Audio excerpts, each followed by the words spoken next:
Buenas tardes a todos y a todas. Bienvenidos a este segundo día de Almoradiel Lee, tercera edición. Aquellas personas que son aquí del pueblo y aquellas que no son, que han tenido el gusto de estar aquí y compartir estos momentos de charla, de palabras, que las palabras al fin y al cabo también es literatura, ¿verdad, Marta?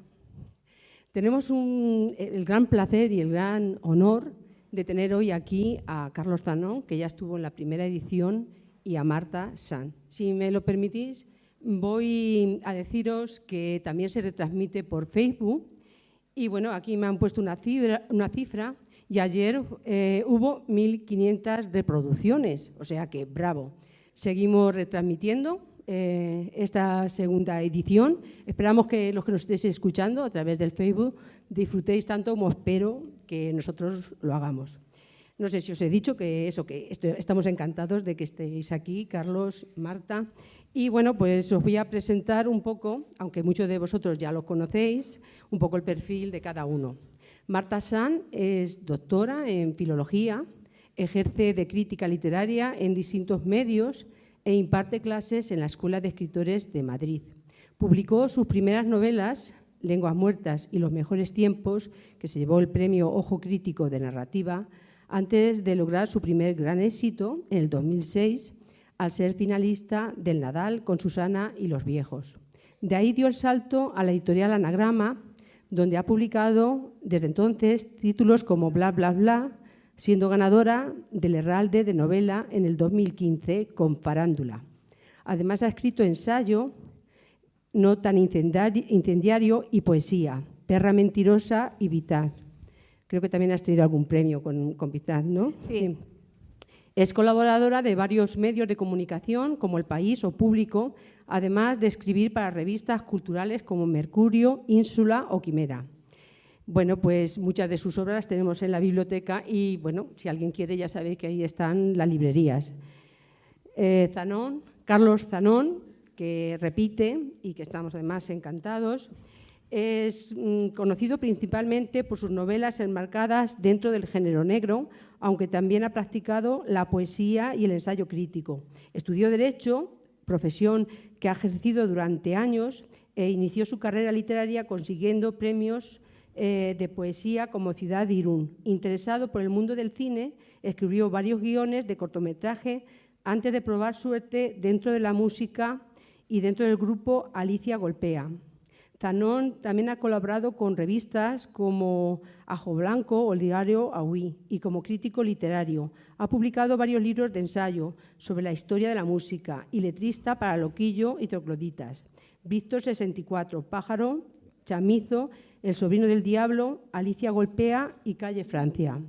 En los últimos años ha publicado poesía, siendo ganador de Ciudad de Valencia y novela negra, género con el que ha logrado un gran éxito dentro de la escena de las letras españolas, gracias a títulos como No llames a casa, Yo fue, Johnny Thunder o Tarde mal y nunca. Zanón ha sido traducido a varios idiomas y ha ganado premios como el Valencia Negra, el Silverio Cañada o Brigada 21. Director actualmente del Festival Barcelona Negra. Y bueno, pues ha sido elegido para resucitar al personaje de Pepe Carballo de Vázquez Montalbán, que no me quiero que me lo cuentes ahora, pero que al final no se me tiene que olvidar que nos tienes que adelantar algo sobre esta próxima novela. Me lo prometiste en la entrevista, o sea que se cumple. Pero bueno, pensaba que no nos íbamos a ver más. Pues mira, ya ves que sí, la vida es un círculo, ¿eh? Total. No te puedes fiar. Bueno, pues yo sé que tanto Marta como Carlos se admiran entre sí y eso les ha llevado a tejer una amistad que, bueno, sería interesante que para empezar esta pequeña tertulia, esta pequeña charla, destacaréis cada uno lo que le gusta del otro, desde el punto de vista literario. Ah, bueno, menos mal, porque... Si podéis también hacerlo desde otro punto de vista, yo no tengo ningún problema. En primer lugar, muchas gracias a todos por haber venido, muy buenas tardes, gracias a Maribel, al Ayuntamiento de Almoradiel, a la concejalía, a Pilar, a todo el mundo, ¿eh? Vamos a ver, a mí de Carlos me gustan como de los cerdos todo, hasta los andares. Yo lo confieso, o sea, lo confieso abiertamente y además también como está por ahí mi marido mimetizado entre el público, no se va a enfadar, ya lo sabe, ¿eh? Hay veces que Carlos y yo nos ponemos mensajes por WhatsApp. Ya sabes que la gente por WhatsApp se pone muy cariñosa. No sé qué pasa con los WhatsApps, pero nos soltamos de una manera. Y él es mi novio y yo soy su novia. Esto es así. Nuestro amor empezó, esto es bonito, ya que los dos estamos también conectados a través de la experiencia del género negro, en una Semana Negra de Gijón. En una Semana Negra de Gijón, donde estábamos con otro escritor que era Luis G. Martín, y yo estaba empeñada con que alguien me acompañara a subir a la noria. Y los escritores negros eran muy siete machos, pero no se atrevía nadie a subir a la noria conmigo. ¡Ay, mira, es que hace mucho viento! Es que fíjate qué alta, fíjate cómo se mueve y tal. Y la única persona que se ofreció a subir conmigo a la noria fue Carlos Zanón. Y ahí empezó pues una amistad que ya es para siempre, ¿no? Porque bueno, pues nos caímos muy bien. A mí Carlos me parece, y esto lo digo de verdad, me parece un tipo inteligentísimo, con un sentido del humor muy especial, que además es una persona muy dulce y muy acogedora, y lo digo en el mejor sentido de la palabra. Y luego es verdad que cuando yo lo conocí en la Semana Negra de Gijón, yo todavía no lo había leído. Pero luego me puse mucho más contenta todavía porque pensé, además de que me cae muy bien y es muy agradable, ¿cómo escribe el tío? No le tengo que mentir, ¿eh? Cuando me mande una novela suya o me lea una novela y me pregunte, le puedo decir la verdad. Me gustan mucho los libros que escribe Carlos Zanón. Yo no sé si los calificaría de novelas negras, yo creo que él va un paso más allá de lo que sería un género negro estereotipado. Me encanta como poeta. Y sobre todo me encanta porque creo que es un escritor versátil, que tiene cantidad de registros diferentes, y para mí los buenos escritores, las buenas escritoras son las que saben hacer muchos libros distintos y no son siempre idénticos a sí mismo. Por eso me parece que ha sido muy inteligente por parte de quien se lo haya encargado que sea él el nuevo escritor que dé vida a un nuevo Carballo. Y no le preguntes de eso. Pobre, tiene que callar. Déjalo tranquilo. Es mi amigo. No le pongas incómodo. Oye, qué amiga tienes, ¿eh? ¿Cómo Sí, te sí. defiende? Eso de subirte a la noria Pero da buenos resultados. Sí, de todas maneras, ¿está muy alto esto? Sí, ¿no? Se te da Pavarotti un poco, ¿no? De todas maneras, alguien tendría que revisar el podcast porque yo no recuerdo que te dijera que te explicara algo. Yo creo que me estás timando. A lo mejor, vale, sí, a lo mejor luego sí. Sí, bueno, algo sí que es esto. Bueno, nada, también como Marta, muchísimas gracias por estar aquí. Y es el segundo año que vengo y estoy encantadísimo. Gracias a todos los que habéis venido esta tarde, pero también a los que habéis cursado las invitaciones. Y realmente es un festival que yo me quedé absolutamente impresionado, no solo cuando estuve aquí con Cristina Fallarás, sino luego en el recital de poesía. Me pareció que, ostras. ¿Siempre te traen con chicas? Sí. Sí. Bueno, distinto tipo de chicas, ¿eh? Sí, pero... y luego el recital me pareció fantástico, o sea, y... Nada, genial. El instituto recuerdo todo muy bien y a todo el mundo le he hablado muy bien del festival porque realmente es brutal lo que hacéis y las ganas de leer y distraerse y todo esto. Con respecto de Marta, bueno, va a quedar que yo le devuelvo la pelota porque es así. Debo decir que al final nos subimos a la noria, pero fuimos, o sea, no subimos por algo, porque había mucha cola o... No, es que decidimos que todos los escritores de género negro tenían razón, daba un miedo horroroso. Sí. Entonces decidimos que no. Eso, tardamos un tiempo para que pareciera que sí, pero luego no. No. Pero no. Sí, yo también, realmente, para mí Marta es de los escritores más importantes en España, seguro, y desde hace muchísimo tiempo. como persona me parece un encanto, o sea, me gusta hasta su marido, o sea, es una cosa, es un pack difícil, pero a veces pasa en este caso. Me encanta cómo es ella, más allá de a nivel de persona, me parece una persona maravillosa y una persona que te encanta tener en tu mundo. O sea, la vida vale la pena porque tienes a gente como ella en tu vida, ¿no? Y luego, como representante humano, como ente humano, me parece que es una mujer valiente, es una mujer honesta y es una mujer decidida y con unos valores, unos principios que no son inflexibles. O sea, hay personas a las que nunca imaginarías que te dijeran, tienes razón, me has convencido. Ella parece que, al menos parece que siempre te escucha, es decir, tiene una serie de valores, pero siempre te está escuchando a la gente. Está pensando que igual puede estar equivocado y eso es muy raro de encontrar. Como escritora, me parece una barbaridad. Me parece una barbaridad. Desde muchos puntos de vista. Yo creo que hace libros muy distintos. O sea, hay muchos escritores que tienes la sensación de que tienes 2 o 3 libros, pero que su mundo es el que es y no va a ir más allá.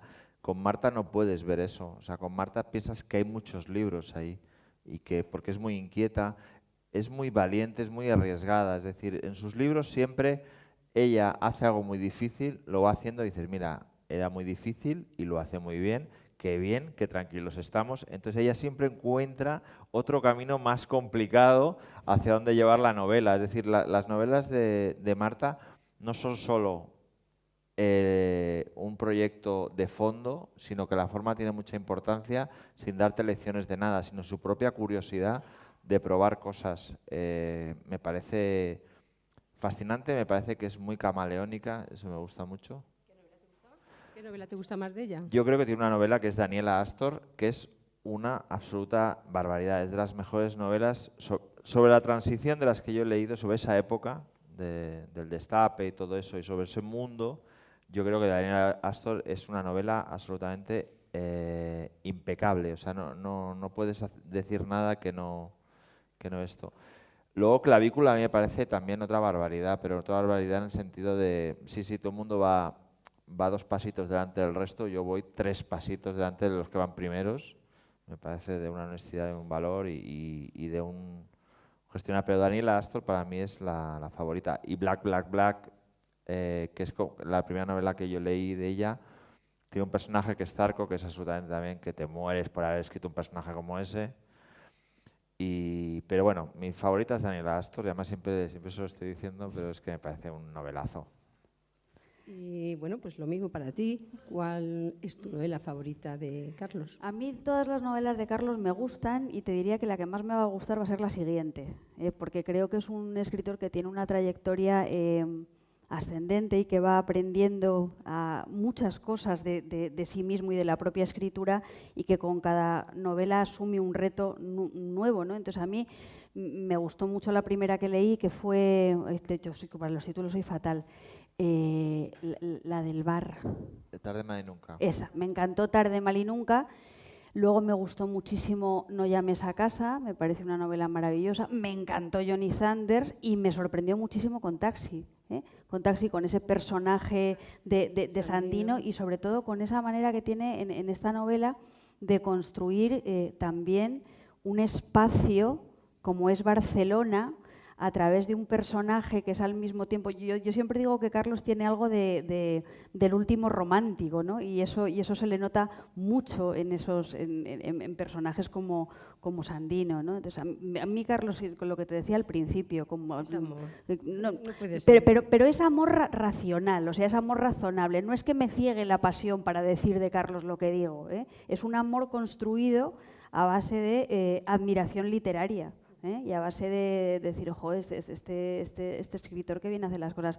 Pero creo que vamos a dejar esto ya aquí porque esto empieza ya a oler a dulce de membrillo. Sí. Estamos encantados, encantadísimos, y tan encantados estamos que es que tenéis algunos puntos, yo creo que en común, aunque escribáis de forma diferente. Una vez que reflexionas un poco sobre vuestra literatura, hay puntos que tienen en común y ahí os voy a lanzar, bueno, pues esta frase que dice: toda la literatura tiene que ser autobiográfica. Era una afirmación que hacía Carlos y bueno, que además cumple algunas obras de Marta, como Clavícula y como Lección de Anatomía. Bueno, yo aclaro un poco en qué sentido yo suelo decir que toda la literatura es autobiográfica. Yo creo que las escritoras y los escritores siempre le estamos dando vueltas a nuestros fantasmas, a nuestros deseos, a nuestras incertidumbres. Siempre le estamos dando vueltas a las preguntas que nos inquietan, nos atormentan o nos perturban, como diría Esperanza Gracia, esa gran astróloga que aparece en Telecinco, ¿no? O sea, los escritores le damos vueltas a lo que es nuestra vida y nuestra visión del mundo. Entonces, a partir de ahí, a veces nos enmascaramos en rostros de ficción, creamos personajes, creamos tramas que no tienen que ver exactamente con las peripecias que nosotros hemos vivido en nuestra vida, pero que de algún modo están reflejando esas preocupaciones que sí que están en la persona que toma la palabra para escribir. Otras veces lo que hacemos es hablar desde la metáfora de la carne, desde nosotros mismos, desde lo que verdaderamente sí que nos ha pasado. Entonces es el caso de Clavícula o es el caso de la Lección de Anatomía. Pero para mí tanto Clavícula como la Lección de Anatomía, que son novelas donde yo hablo desde mi anécdota personal, y hay una narradora que se llama Marta Sanz, que nació en el año 1967 en Madrid, que cuenta que le duele la clavícula o que pasó su infancia en Benidorm. Esos son novelas autobiográficas en las que yo me desnudo de otra manera, pero no más que cuando escribo Daniela Astor y la caja negra, porque yo creo que de algún modo la máscara es el rostro.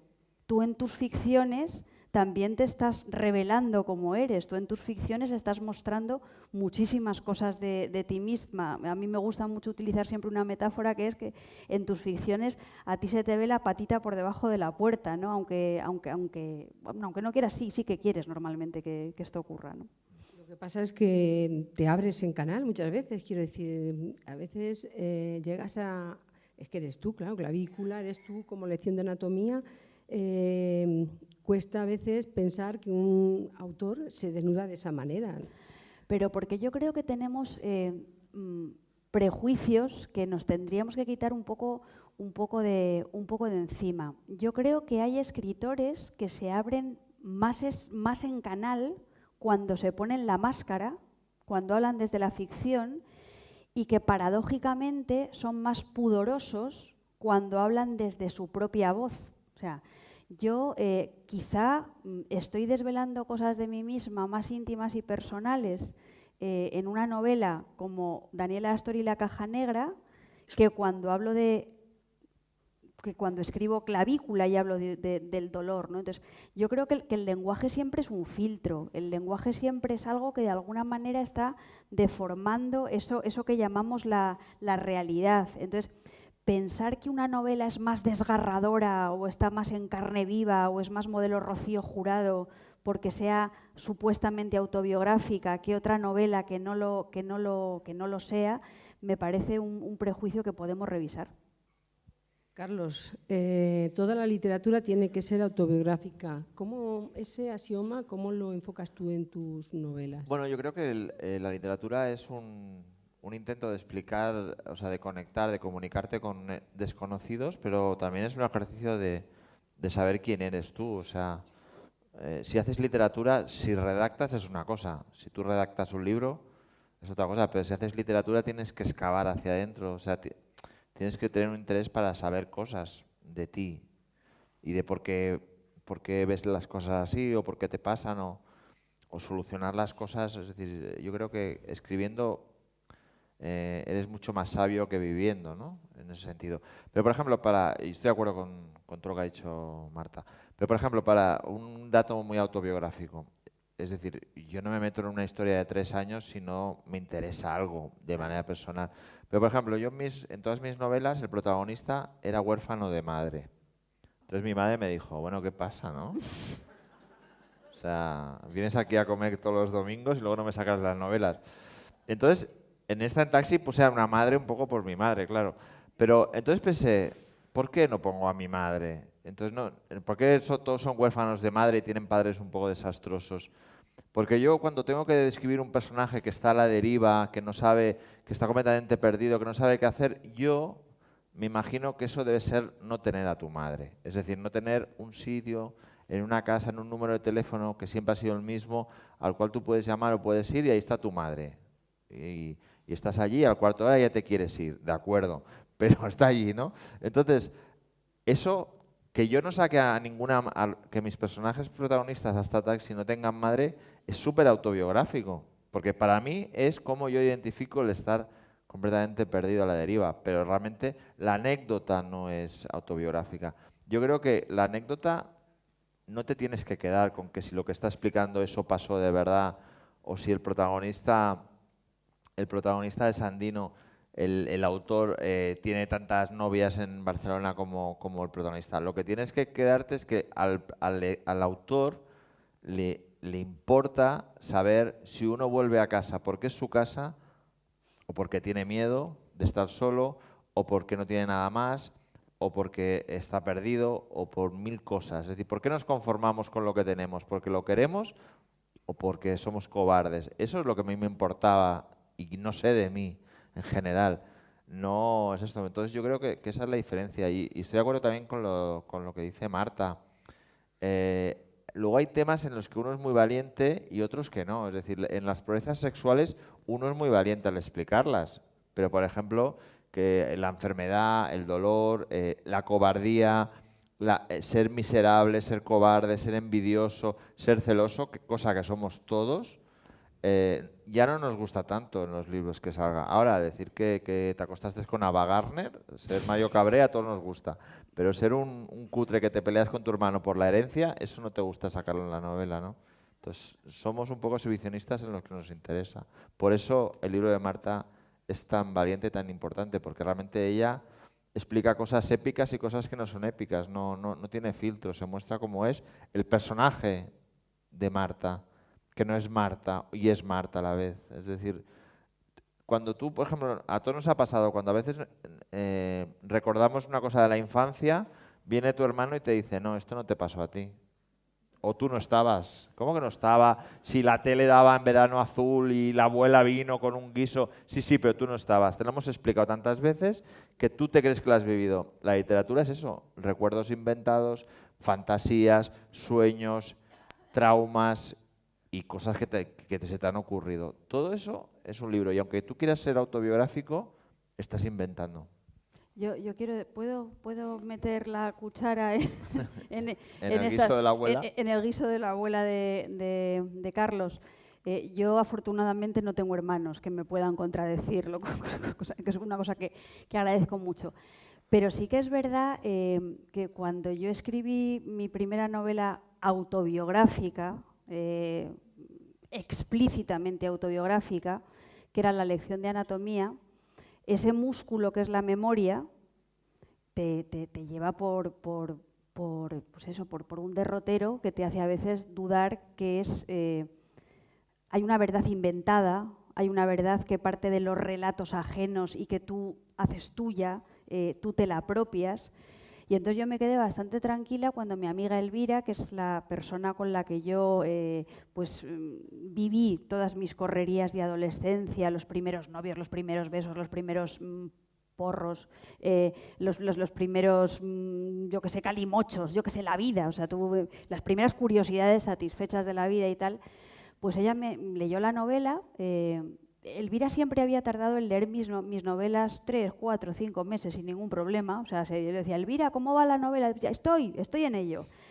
Pero con la lección de anatomía, como salía, ella tardó en leerla una noche, por la cuenta que le traía y por lo que podía yo allí andar contando. Y ella me dijo una cosa muy interesante, dice, mira Marta, dice, yo no recuerdo el orden de las anécdotas tal y como tú lo estás relatando en el libro. Pero de lo que sí que me acuerdo es de que el día que tú dices que pasamos miedo, pasamos miedo. El día que tú dices que estábamos muy contentas y que conocimos a una gente maravillosa que luego se perdió en la vida y tal, sucedió eso, estábamos eufóricas y muy contentas. Entonces hay algo, o sea, hay algo que la literatura te hace distanciarte de eso tan subjetivo que es la realidad, que es la verdad, que está filtrado por la memoria, por el lenguaje, por los relatos de los otros, pero luego sí que yo soy optimista respecto a la capacidad de la literatura y del lenguaje para aprender momentos que sí que compartes, que terminas compartiendo con los demás, que son emociones compartidas. Y respecto a las madres y los padres y estas cosas, a mí con mi madre y con mi padre me pasa exactamente lo contrario que a Carlos con su madre. A mí mi madre me dice siempre, ya me has vuelto a sacar en otra novela. estoy ya harta, hija mía, no tienes otra cosa de la que escribir. Y mi padre, que pasó un cáncer de próstata que afortunadamente superó y que a mí me afectó mucho, bueno, pues eso fue una fuente de inspiración para que yo escribiera un poemario que era Vintage, que es por el que me dieron un premio, el Premio de la Crítica de Madrid. Y cuando me dieron el premio, mi padre me dijo, hija mía, si tú te crees que yo voy a pasar otro cáncer para que tú ganes un premio, dice, estás muy equivocada, ¿no? Entonces, yo con mis padres en la literatura tengo esa relación y en Clavícula, por ejemplo, digo que yo espero poder cumplir la promesa de no decir ni una palabra más de mis padres cuando mis padres se hayan muerto. O sea, es el procedimiento habitual de la gente que escribe novela autobiográfica. Hay mucha gente que escribe novela autobiográfica y dice, cuando ya se hayan muerto todos, yo hablaré. Yo prefiero ser honesta y si tengo que herir en vida, porque además yo creo que cuando tú a una persona la sacas en un libro, una persona que es de tu familia, y la retratas en el claroscuro, en la ambigüedad, en lo que las personas tenemos de carne y de hueso, esos padres, esas madres, esos amigos que tú sacas en los libros, son lo suficientemente inteligentes como para saber que incluso cuando haces parodia o dices cosas malas o recreas alguna situación odiosa, lo que hay por detrás es una dosis de amor brutal y absoluta. Entonces eso, por ejemplo, mi madre cuando yo escribí la lección de anatomía lo entendió perfectamente bien. No sé si ese es el caso de... No sé si te lo puedo preguntar. Sí, de la abuela. El personaje de la abuela en Taxi. Ahí me han soplado ahí algo, no sé. Cabrones. Sí, es que ya me siento como los Rolling Stones con Satisfaction, venga. Repite. El hit. Sí, la historia de la abuela que sale en Taxi es más o menos como pasó y como la vivimos en casa y bueno, un poco como la reconstruimos. O sea, mi abuela era un ser muy peculiar. Bueno, ¿os la explico, no? Sí, claro. Cuéntala. Bueno, apagar los móviles. que tal y como está el Tribunal Supremo, no sé si aún me meterán para adentro. Estamos saliendo por Facebook. Es verdad. O sea que... Hola, esto es un fake, no sé. Bueno, mi abuela era un personaje bastante extraño y te das cuenta que estaba como un cencerro ahora. Antes era extraño porque mi calle ya era bastante extraña, la gente allí era bastante extraña. Y entonces, bueno, yo pasaba mucho tiempo con ella y tenía cosas extrañas como que los lunes hacía 7 huevos fritos, uno para cada día de la semana.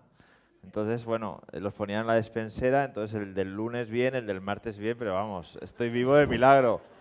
La salmonelosis no llegaba a Barcelona, porque si no... Era muy rara, a mi hermana y a mí nos entretenía persiguiéndonos, se sacaba la dentadura y nos perseguía. O sea, digamos que mi abuela ahora no hubiera durado 2 fines de semana con nosotros. Entonces, bueno, mi abuela vivía con un señor que no era mi abuelo, era como mi abuelastro, que no estaban casados y, bueno, se llevaban fatal, pero fatal. O sea, habían combates de sumo ahí y mi abuela ganaba, o sea, no os preocupéis, era políticamente correcto. Y entonces, nada, mi abuelo, que era un señor de La Rioja, de pronto empezó como a languidecer un poco. Y antes mi abuela había mostrado mucho interés en una cosa que salió en un periódico que se llamaba El Caso, de una señora en Valencia que fue envenenando a su marido a base de pequeñas dosis de matarratas, ¿no? Y mi abuela, que no era muy ducha de leer periódicos, de pronto tuvo mucho interés y hablaba de... Bueno, entonces mi abuelo poco a poco fue languideciendo, que se quedaba en el sofá, la mano se le atrofió Entonces un amigo le dijo, pues coge una pelota y ves haciendo así. Y mi abuelo hizo así y ya no abrió la mano. O sea, parecía la Virgen de Montserrat, mi madre, abuelo.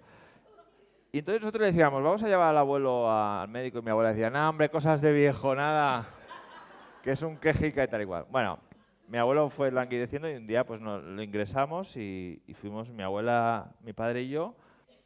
Y entonces fuimos allí y se murió el abuelo. Se murió, salió el médico, no, ha fallecido, tal y cual, patín, patán. Era un señor que tenía 70 y pico de años. Entonces mi abuela le dice al médico, dice, bueno, no le hará la autopsia. Entonces mi padre y yo, claro, ahora con CSI es más útil, pero en la autopsia, mi padre y yo mirando a mi abuela dice, pero ¿qué coño estás diciendo? ¿Tú dónde has sacado esa palabra? Y el médico dice, hombre, no. Dice, entonces mi abuela ya, del triple salto mortal, dice, no, es que somos testigos de Jehová y para nosotros el cuerpo es un templo. Entonces mi padre y yo, pero ¿qué coño estás diciendo, abuela? Somos testigos de Jehová, ¿desde cuándo? ¿Hace un cuarto de hora? Bueno, entonces mi abuela, no, es que así los toquetean todo y les quitan los órganos. Pues a un señor de 70 años, ¿de qué órganos van a hacer? Como sea un pisapapeles en la próstata. Y bueno, entonces mi abuela pues, entró en una especie de delirio de que estaba, si supieras lo que he hecho, si supieras lo que he hecho y tal. Ah, abuela, no, es que nos llevamos muy mal. Ya, no sería para tanto. Sí que era para tanto, sí. Y entonces mi abuela, pues nada, mi abuela fue así. Entonces un día de Navidad que había abusado un poco del champán, estábamos ahí y tal, entonces dice, no, pues tal, entonces explica que se fue cargando al abuelo, o sea, que le fue metiendo matarratas y tal igual. Entonces mi madre lo primero que dijo, dice, bueno, a partir de ahora usted no cocina, ¿no? Que me pareció como... Entonces yo lo que recuerdo muy nítidamente es que nadie en la familia dijo, joder, te has pasado, abuela, bueno, eso supongo que sí, pero nadie dijo, te vamos a denunciar y tal, o sea, aquello, y dice, bueno, esto que la cosa nuestra ha quedado aquí y tal igual. Y entonces nada, eso sale un poco en la novela. Mis padres también, que vaya cojones, mis padres me tuvieron una semana durmiendo con mi abuela porque mi abuela tenía miedo. Y entonces yo dormía en la cama de mi abuelo, dormían en camas separadas mi abuela y mi abuelo, afortunadamente. Pero en camas separadas, pues si venía mi abuelo, que yo pensaba, y como venga, ¿qué coño hago yo aquí? O sea, además vivían en el piso de abajo mis padres y mi hermana allí, que era como estar en el mundo de los ultracuerpos, porque yo los oía reír y hacer vida normal. Yo es como si me hubiera muerto, yo estuviera enterrado con mi abuela, como que ops. Y yo pensaba, como venga mi abuelo, le digo, oye, mira, mátala y pasa. Tú y yo nos llevábamos bien. Y eso. Y luego mi abuela, cuando se murió, nos explicamos la historia que tenía. Mi abuela tenía una historia completamente dickensiana, absoluta, que la volvió loca. De hecho, yo creo que se taró por una historia súper brutal, que sale en la novela, que la tendréis que comprar si queréis. No. Eso iba a decir, la historia sale en la novela, no cuentes más, No, que quiera que lo lea. Ya, el hit de la abuela ya lo hemos dicho, ya hasta el año que viene. ¿Veis ya no lo cómo explicamos. muchas cosas son autobiográficas? Es que... Bueno, pues vendría mi hermana y diría, no pasó eso, no, la abuela, una gran mujer. Eso no ocurrió, son cosas... Exacto, cosas de la familia. Cosas de la familia. Yo quería preguntaros, hay un sector de escritores que afirman que la escritura tiene que incomodar, entre ellos me parece que estáis vosotros. Yo esto lo pienso muchas veces, lo pienso en el sentido no solamente como lectora, sino a veces en el club de lectura nos replanteamos muchas cosas. Y quería deciros si incomodar está reñido con entretener, con pasarlo bien. Quiero decir, incomodar, ¿cómo? ¿Cómo de incomodar? Vamos a ver, yo creo que a lo mejor no me siento cómoda con la palabra incomodar, aunque yo creo que lo que sí que tenemos que intentar hacer cuando leemos un libro, sobre todo cuando lo estamos escribiendo, es de algún modo hacer una propuesta que a los lectores les saque de eso que se llama ahora su zona de confort. Es decir, que cuando tú estás leyendo un libro, ese libro te haga plantearte cosas, te haga preguntarte por determinados asuntos sobre los que tú a lo mejor no habías reflexionado. O sea, yo creo que los buenos libros son los que te ayudan a ampliar tu visión del mundo, te ayudan a quitarte unas orejeras que tenemos puestas y te ayudan a eso, a ver las orejitas al lobo, a ver más y mejor. Eso es lo que yo pido cuando leo un libro y eso es lo que yo intento hacer cuando escribo ciertos libros. ¿Eso significa que los escritores estemos siempre queriendo meter el dedo en el ojo del lector? No. ¿Eso significa que el hecho de sacar a los escritores, a los lectores de su espacio de confort no tenga nunca nada que ver con el entretenimiento? No. Hay novelas enormemente entretenidas que colocan a los lectores en encrucijadas morales e incluso políticas que los sacan de sus casillas, ¿no? Entonces, eso, yo creo eso por una parte. Y luego, por otra parte, también creo que tenemos un concepto del entretenimiento muy pequeñito. O sea, ¿qué es entretenerse? ¿Nos entretenemos todos de la misma manera? ¿A qué le llamamos entretenernos? ¿A que en una novela haya una trama pseudodetectivesca en la que al final descubramos que el asesino es el mayordomo? ¿Qué es una novela entretenida? ¿La que está sacando permanentemente conejos de la chistera? A lo mejor yo me entretengo leyendo determinados libros con un lápiz y un papel y subrayando y memorizando cosas y concentrándome y superando retos intelectuales. Entonces creo que por una parte tenemos una visión muy pervertida, muy comercial en el mal sentido de la palabra entretenimiento. Y luego creo que en los libros que escribimos hay mecanismos muy, muy, muy variados para poder, como decía Kafka, romper el cráneo de los lectores con un picahielos. Kafka era un poquito exagerado, para todo. Él se ponía siempre muy, muy trascendente. Pero al final yo creo que los buenos libros son esos. Y luego quiero hacer también una salvedad, porque yo con los años he ido ganando en virtud y dulzura. Soy mucho más dulce que cuando era más joven. Entonces, cuando yo era más joven pensaba que los únicos libros que merecían la pena eran esos libros que intervenían de una manera muy significativa en la realidad política y social de donde eran escritos. Con los años he aprendido que hay a veces que en determinadas situaciones extremadamente sórdidas y horribles la gente necesita leer para evadirse. Esto me lo enseñó la poeta Paca Aguirre, que ella dijo que ella no hubiera sobrevivido a la posguerra española horrible que le tocó vivir si no hubiera leído en su casa cuentos de hadas. Entonces, por una parte, o sea, yo intento ser cada vez menos ortodoxa en mi visión de la función de la literatura en el ámbito social y la función de la lectura en el ámbito social. Aunque, insisto, a mí los libros que me interesan son los que, quiero decir, los que no pasan por mi vida como si cualquier cosa. Y aquí ya cierro yo introduciendo mi gran hit del Club de Lectura en Getafe. Es que esto Carlos y yo... Yo di una vez un club de lectura en Getafe con unas mujeres que me invitaron para hablar de novela de adulterio. Sospechoso, pero estuvo muy bien, ¿no? Entonces, yo llegué allí a este club de lectura y entonces pues yo hablé a estas señoras de Madame Bovary, de Ana Karenina, de las novelas de adulterio. Las señoras me miraban, asentían, yo las veía contentas. Era agosto, 4 de la tarde, era una situación un poco desagradable para tener que charlar de literatura ni de ninguna otra cosa en la vida. Y bueno, acabó la charla, me aplaudieron y al final una señora levantó la mano y me dijo: mira, perdona, bonita. Digo, ¿qué? Dice, perdona, bonita. Dice, pero todos esos libros de los que tú has hablado, yo ya los he leído. Dice, y yo tuve que dejar de leer los libros que estaba leyendo porque mi familia me empezaba a parecer una absurda pandillita de animales domésticos. Y dejé de leer. Esa señora, tan bestia, era enormemente lúcida. Sabía perfectamente que los buenos libros se te quedan como una mancha en el hígado, como un golpazo en el corazón, y que transforman tu visión de la realidad. Y que entonces hay veces que la lucidez que te dan los libros no es cómoda.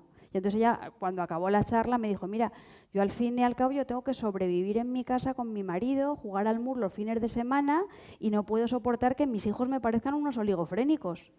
Y es que me lo parecen y cada vez más, ¿no? Entonces, ¡fuera literatura! Y ya te digo, pensé, qué señora más lista y qué buena metáfora para definir la literatura que a mí me interesa. Sí, no. Creo que de la novela, por ejemplo, la Iglesia, la Santa Inquisición Española, a Sudamérica, el hecho de las novelas tardó muchísimos años en que se permitiera un flujo de novelas por Sudamérica, porque la Iglesia podía tener muchas cosas, pero tonta no era, y sabe perfectamente digamos el carácter subversivo de la ficción y de la novela. Yo creo que es eso. Yo creo que la literatura tiene que entretener. O sea, a mí el entretenimiento no me parece algo que se tenga que escapar. Mi ideal son los Beatles. O sea, los Beatles eran buenos, eran comerciales y eran complejos. Mi ideal de una obra de arte es, no sé, yo qué sé, las películas de Martin Scorsese o cualquier película de cualquier director, y que hay diferentes lecturas que sirven para determinadas personas. Es decir, que eso es cultura, es entretenimiento, pero también es incomodar. Lo que a mí no me gusta como lector son los libros que los lees como si bebieras agua. O sea, que no te ponen ningún tipo de problema. Y eso lo que hace es desmerecerte, te desmerece a ti. O sea, todos, como tenemos ya todos más o menos una edad, nos acordaremos. Es decir, hay dos series, Ana y los siete, ¿vale? No es muy compleja, Ana y los siete no era muy compleja, era como Sonrisas y lágrimas con Ana Obregón, pero no era muy compleja. Tú podías ver a Ana y los siete y sabías todo porque eran clichés, bla, bla, bla, bla. Mi madre le gustaba Ana y los siete, parece que siempre hablé de mi madre, pero bueno. Pero, por ejemplo, yo me acuerdo que de pequeño mi madre estaba entusiasmada con Yo, Claudio, que era una obra que hacían actores de la BBC sobre una novela de Robert Graves. Era muy compleja, los personajes eran complejos, pero mi madre los entendía y se entusiasmaba. Es decir, no tienen que rebajar el nivel para que tú entiendas. El rebajar el nivel es una técnica perezosa y maliciosa para que tú consideres que la vida siempre es blanco y negro y que 2 más 2 son 4 y que, bueno, no te compliques la vida. Tú cuando lees una novela, aunque sea entretenida, te está poniendo en dificultades a ti como ser humano, te está interrogando de tú qué harías, ¿no? Tú qué harías si... El cartero siempre llama 2 veces, una novela negra. Tú qué harías si la persona a la que deseas no la puedes conseguir porque hay un señor que además es muy malvado, que es el marido de tu amante. ¿La matabas o no? Bueno, probablemente no, probablemente sí, si mi abuela sí, pero en el fondo piensas, bueno, si nadie se entera, pues yo qué sé, ¿no? Bueno, pues si tú te está diciendo, bueno, tan buena persona no eres, ¿eh? O sea, que decirte que yo creo que en eso, pero estoy de acuerdo con Marta en que hay que revisitar lo que significa entretener. Y luego otra cosa aparte también, también hay que revisitar lo que significa la literatura. O sea, si tenemos que plantearnos si nosotros lo que hacemos con la literatura es consumirla para entretenernos en nuestros espacios de ocio y que se nos vaya un poco la cabeza a Valladolid si estamos en Cuenca, si vinculamos la literatura con las disciplinas espectaculares o si la literatura es algo que tiene que ver con la educación. Y la literatura es algo que tiene que ver con nuestra vida. Hemos empezado hablando del carácter autobiográfico de los textos literarios de ficción o no ficción.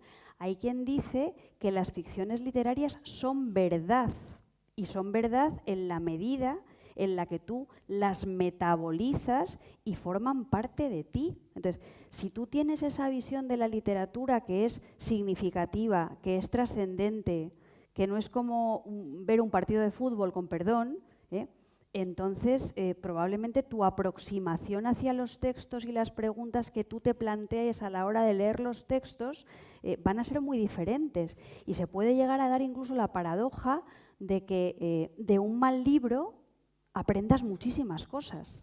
O de un libro de supuesta literatura serie sub B o de una película sub B supuestamente de entretenimiento más o menos malsano, tú saques petróleo como lector o como lectora. Entonces también depende de la actitud que tú tengas hacia lo cultural. Lo que tú te impliques, lo que tú estás dispuesto a dar de ti mismo.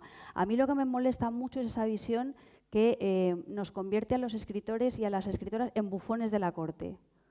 Yo no escribo libros para que tú te lo pases bien. No, no solo, quiero decir. Escribo libros para que tú te lo pases bien, para que tú te lo pases mal, para que pienses, para que se establezca una conversación, para que en el ámbito social a lo mejor de repente aparezca un tema que resulta molesto, como puede ser la menopausia o la iluminación de la sexualidad de las señoras que tenemos más de 50 años. Yo qué sé, ¿no? Pero no escribo solo para que tú me digas, ¡uy, qué risa! Porque para eso seguramente me dedicaría a otra cosa. Yo, al hilo de lo que estamos hablando ahora, vuelvo a sacar otra frase. Ahora mismo no me acuerdo si ha sido Marta o ha sido Zana. Ha sido tú, ¿no? Lo estás leyendo desde aquí. Sí. Bueno, pues es otra frase que enlaza un poco sobre este tema y dice Carlos Zanón, el escritor habla de los bestsellers, ¿vale? El escritor nunca incomoda a su lector en un bestseller, sino que le hace creer listo, culto, antipático. Anticipativo. Anticipativo a base de repeticiones y lugares comunes. Muchas gracias por rectificar, porque además de estar en letra grande lo he leído mal. Vale, pues este tipo de cosas hay que reflexionarlas. Yo creo que... Sí. Bueno, además hay una cosa que decirte, podemos hablar mucho de si un escritor hace novela autobiográfica, pero lo que siempre es autobiográfico es la lectura. O sea, nosotros siempre leemos autobiográficamente, es decir, nos gusta un libro porque conectamos, porque de pronto ese libro nos está leyendo a nosotros. De pronto dices, este señor que vivió hace 3 siglos sabía quién era yo y mi vecino no. O sea, en el fondo entiendes a Hamlet o entiendes al Capitán Ahab o entiendes a Ana Karenina. Dices, hay algo en el alma humana que ha permanecido igual que ese tipo o tipa, hostia, te ha clavado, ¿no? Entonces tú te gusta un libro si tú ves ahí algo. Me acuerdo de la frase, no porque suelo decir muchas tonterías y me tuviera que acordar de todo es nada, pero eso fue un encargo que me hizo Babelia, que me tenía que leer 7 bestsellers, que era como aquello de coma usted 40 hamburguesas durante 3 meses. Y entonces yo tenía que ver porque intenté replantear desde el punto de vista del no prejuicio, por ejemplo. Un autor, me encontré con un autor de bestseller como John Grisham, que ese señor sabe escribir. O sea, lo que hace lo deja todo en los huesos, pero ese señor es un escritor, no hay nada que ver, ¿no? Pero luego te das cuenta, o sea, ya sé que habrá gente que le guste, ¿no? Pero Dan Brown, ¿no? O sea, por ejemplo, Dan Brown, Dios mío. O sea, ese tipo coge su libro, todos los sustantivos tienen delante un adjetivo o detrás.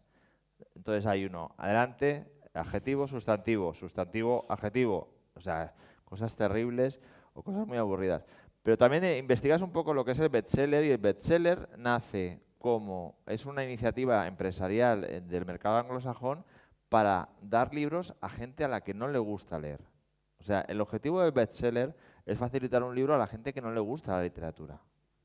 Que no pasa nada, es decir, vamos a dar un objeto que es un libro para la gente que no le gusta leer, y entonces tú tendrás algo parecido, será un libro igual, pero no será un libro literario. Entonces yo creo que el bestseller, desde mi punto de vista, me ofende cuando me trata de imbécil. Claro. Cuando cada 3 páginas me dice, como ese libro estaba encima de la mesa, como tú recordarás que el libro estaba en la mesa, y entonces Marta dice, ¿dónde estaba el libro? Y tú dices, encima de la mesa. Dices, no. Por un lado es eso, es decir, lugares comunes, clichés, cuando entras en un callejón y hay niebla, siempre te dan un golpe en la nuca, siempre te dejan inconsciente y luego te despiertas. El prado siempre es verde. El prado es verde siempre, es decir... Y el cordero siempre es manso. Siempre es manso, es verdad. Entonces, todo ese tipo de cosas son tremendas, además suelen ser bastante aburridos.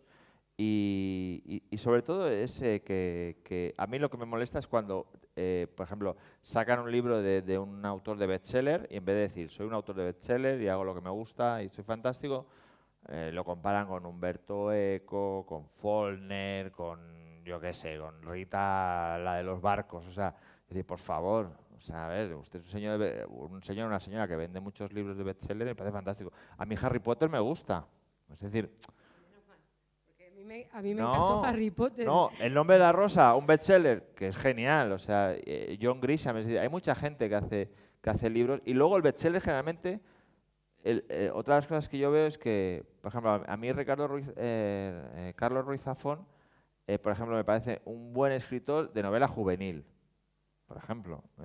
Entonces, el problema es cuando sus historias son para el mundo adulto. Entonces yo ahí digo, bueno, esto para mí no es ya.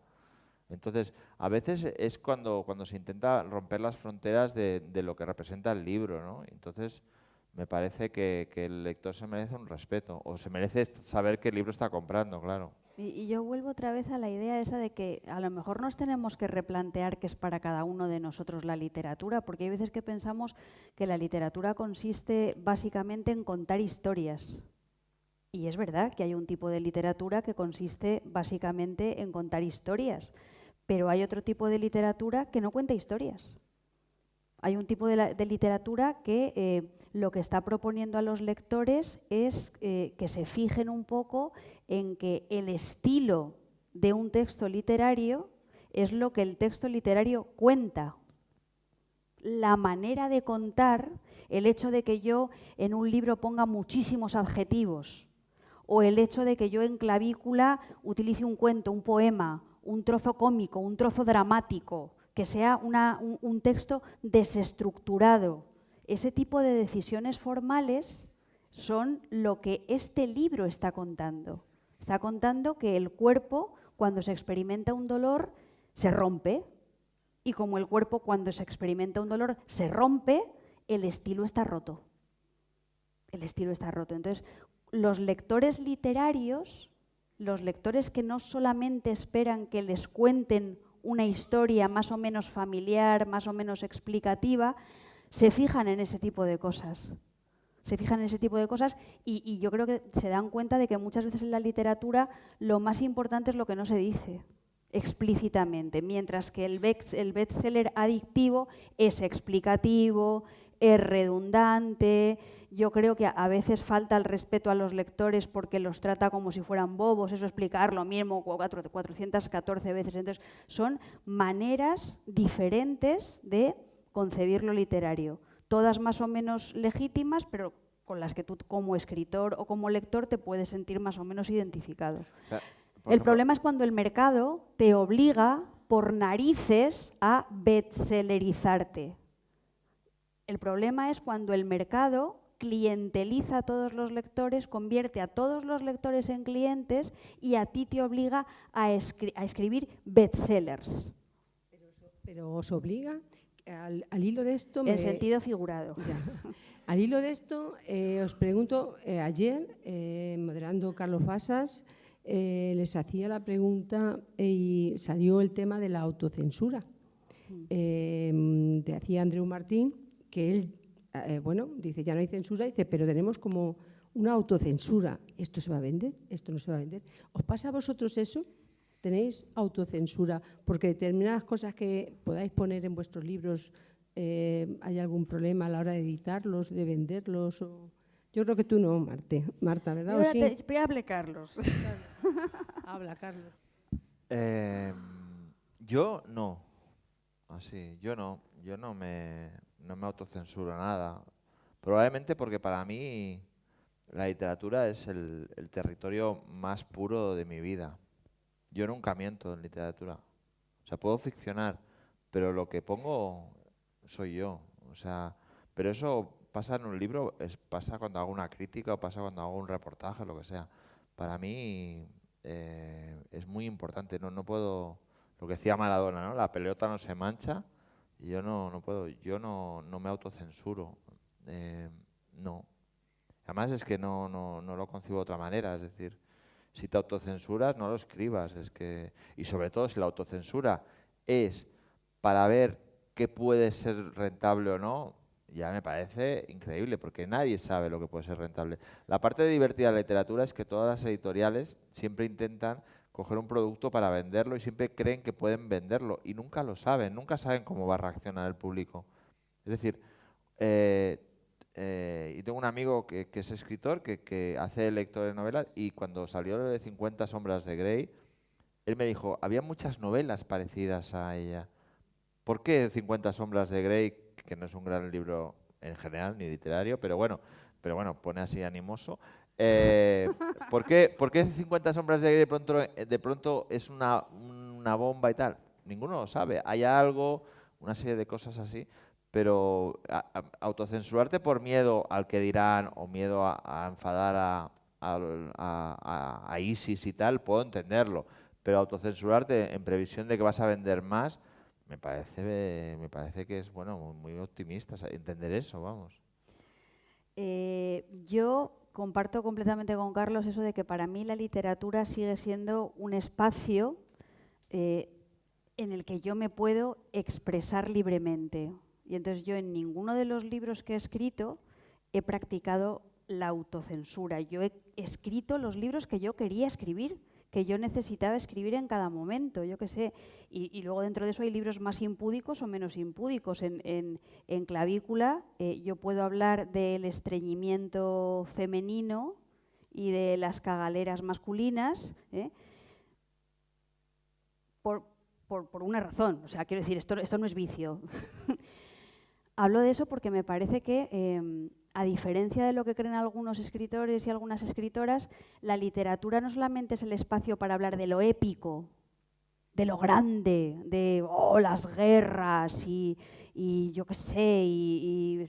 No, hay veces que la literatura sirve para iluminar las cosas más vulgares, más pequeñas, más cotidianas. Y el lenguaje, la manera de tratarlas lingüísticamente, es lo que hace que esas cosas grandes, comunes, que compartimos todos, la literatura las convierte en excepcionales. Entonces yo no me autocensuro nada y hablo de cosas poco fotogénicas y retrato mi propio cuerpo no desde el punto de vista de la fetichización del cuerpo femenino maravilloso y estupendo, sino desde la normalidad de una mujer que se va haciendo mayor.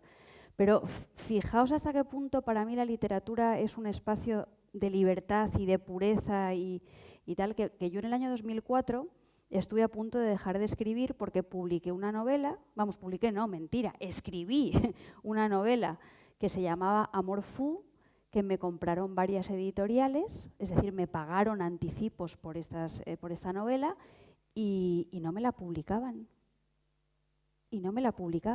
Entonces, yo decidí que si verdaderamente en un texto literario yo no podía contar lo que yo quería contar, ¿para qué iba a seguir escribiendo? No me merecía la pena, ¿no?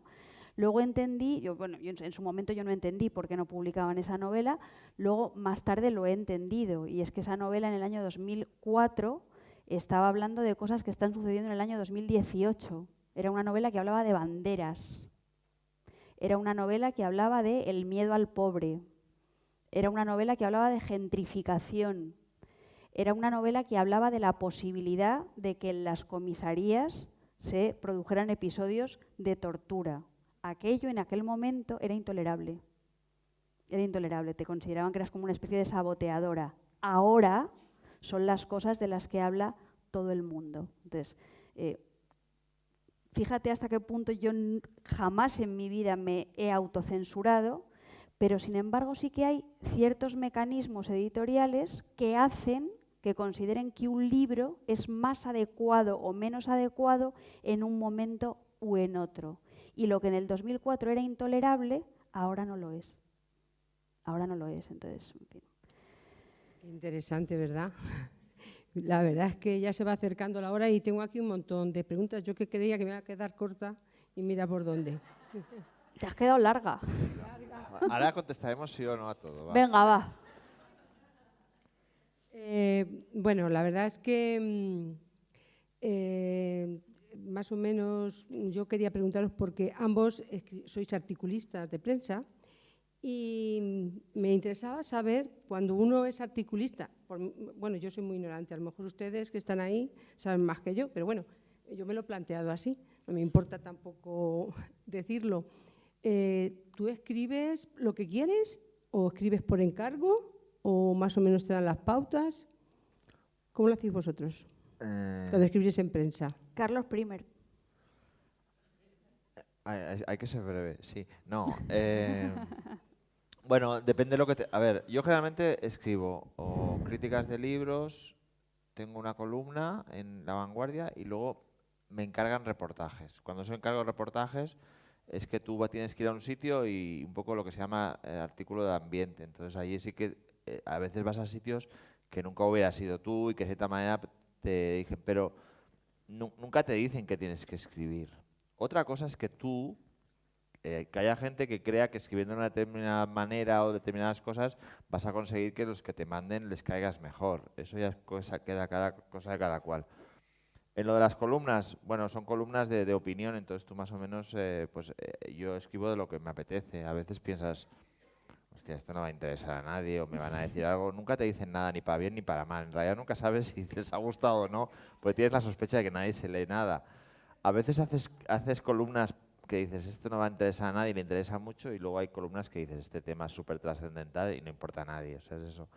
Y en cuanto a los libros, yo con la gente de Babelia me los envían ellos, entonces yo no elijo libros porque, y especialmente, salvo casísimas excepciones, que los libros son como incontestables, nunca hago libros de amigos, ni de enemigos. O sea, Marta no va a leer tus libros y va a hacer ninguna crítica. Los va a leer, pero Eso probablemente no lo sí. sacará en Babelia, y además hará muy bien porque eso podría ser fruto de malas interpretaciones. A lo mejor mi libro es buenísimo y seguro, y por el hecho de que Carlos Zanón, que es amigo mío, me haga una buena crítica, la gente puede pensar que es un libro malísimo y que solamente me está haciendo una buena crítica porque es amigo mío, ¿no? Entonces eso actúa en ese sentido, y entonces hay que tener mucho cuidado. Yo con las columnas que escribo para El País intento, en la medida de lo posible, abordar temas o mantener un punto de vista que no he visto en otros medios o en otros columnistas, ¿no? Entonces intento dar un espacio a asuntos que o bien no aparecen muy habitualmente en los medios de comunicación o bien no aparecen reflejados desde el punto de vista que yo creo que puedo aportar. En el caso de lo de la crítica cultural, la crítica literaria, me pasa exactamente lo mismo que a Carlos. Yo no decido, sino que a mí normalmente el jefe de libros, que es Javier Rodríguez Marcos, que es una persona muy, muy sensata y muy discreta, a mí me suele ofrecer triadas. ¿Te apetece hacer este o este? Y entonces yo digo, este. Pero quien me ofrece, quien me da las posibilidades es él. Y Carlos es osado, porque Carlos habla, por ejemplo, de literatura española contemporánea. Yo no hago nunca literatura española contemporánea, muchísimo menos narrativa española contemporánea. Yo bien hago clásicos, o hago poesía, o hago narrativa extranjera, o hago, como mucho, narrativa latinoamericana. Pero intento no hacer nunca críticas de personas que están escribiendo al mismo tiempo que yo y a las que puedo conocer más o menos. Probablemente porque no soy tan valiente como él, o me sentiría más, no sé, me sentiría más injusta. Conoce más gente y vive en Madrid, yo vivo en Barcelona, entonces... Claro, es que él vive Pero a ver, un en una jamón y isla. un buen vino, ¿cambia la visión de un libro o no? No, es otra... Si yo te llevo un jamón y un buen vino... Tú eres muy mala persona, ¿eh? Malísima. No. No lo sabes tú bien. Pero de todas maneras, otra de las decepciones es que nunca hay sobornos. Eso es otro mito. O sea, Pero bueno. yo en realidad nunca sé si sería sobornable porque nadie me han sobornado, nada. No, pero, hombre, pero hay cosas, por ejemplo, siempre te hace muchísima más ilusión hacer una crítica buena que una mala. Siempre. Debe ser algo, no sé, me imagino que si tienes que hablar de alguien que te lo puedes encontrar, pues... Bueno, es violento y yo por y eso sabe muy critico mal. muertos. Claro. Bueno, la Ouija puede jugarte una mala pasada. No la practico. Pero, por ejemplo, no, hombre, puede ser violento. Lo que pasa que, a ver, uno también tiene que, cuando hace la crítica, tiene que argumentar, porque, o sea, yo soy consciente de que un libro cuesta mucho, y no solo cuesta trabajo, sino ilusión. Tú pones mucho, y que entonces venga alguien y diga, pues esto es un libro fallido y tal, te toca las narices y te puede hacer daño. Yo soy consciente de eso. Yo intento, cuando es mala, argumentar porque me parece que la novela no funciona. Nunca es nada personal, pero también entiendo, desde mi punto de vista, de que uno, si juega en primera división, tiene que jugar en primera división. Es decir, porque si no, todo queda en manos de lo que la editorial dice cada temporada de que ese libro es maravilloso. Lectura adictiva, ¿no? Es decir, entonces yo creo que tienes que exponerte. Yo cuando me hacen una mala crítica también me pongo como una mona y si me lo encuentro pues le diré algo, pero si me lo argumenta es una opinión de alguien. Y yo, o sea, yo en algunas críticas que he leído malas y que han señalado algo, pienso, algo de razón tienes a veces. Si te lo argumentan, dices, hombre, pues esto no lo has sabido leer o yo no lo he hecho bien o tienes razón. O sea, la virtud de un escritor para algunos es un abuso siempre. O sea, a Faulkner, pues puedes coger a Faulkner y decir, vaya tío más recargado. Pues probablemente tienes razón, Faulkner era recargado. Entonces tienes que aprender a jugar en primera división. No puedes comportarte siempre como un niño mimado en el que estás acostumbrado que en el comedor de tu casa te dicen siempre que eres muy guapo y que fuera tiene que ser igual. Pues dedícate a otra cosa. Bueno, pues vamos a dejar paso a las preguntas de las personas que están aquí. Tanto Clavícula como Tassi, el último libro que has escrito ha salido ahora en... Bueno, rescataron ese libro que no me habían publicado en 2004, que es un libro que se llama Morfú, y ahora acabo de sacar un cuadernito muy pequeño que se llama Monstruas y Centauras. Ambos, vuestros libros, están seleccionados como uno de los mejores libros publicados.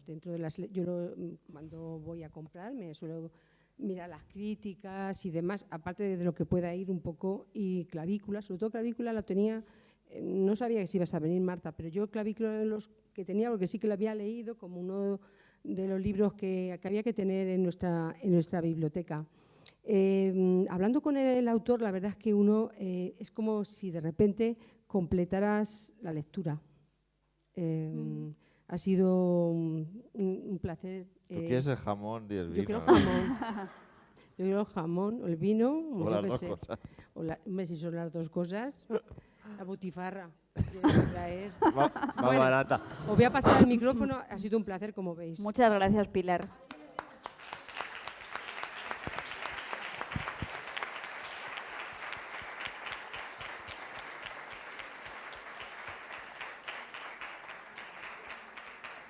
Yo creo que te tendrían que contratar para hacer un programa de libros en la 2 o algo. Sí, a ti. De repente he oído hablar y yo, como he dicho, ya he acabado. Pensabas que era la abuela de Te has Carlos. relajado, ¿eh? Me he relajado, pues de repente, no sé, que me parecía que era... No, estoy muy bien siendo bibliotecaria. Has tenido una ausencia. Y ya está, porque no he comido hoy. No. A mí me angustia estar con pues gente no te tan angusties, que lo haces inteligente. muy bien. Sí, muy bien, claro. muy bien. Pero No te debe ser angusties. la ignorancia, que es... ¿Qué hay ignorancia? Ignorancia uno ninguna. cuando pasa un poco de... Bueno, pues sea Dios quiera. Hala, vamos para allá. Es que tengo a mis fans del club de lectura.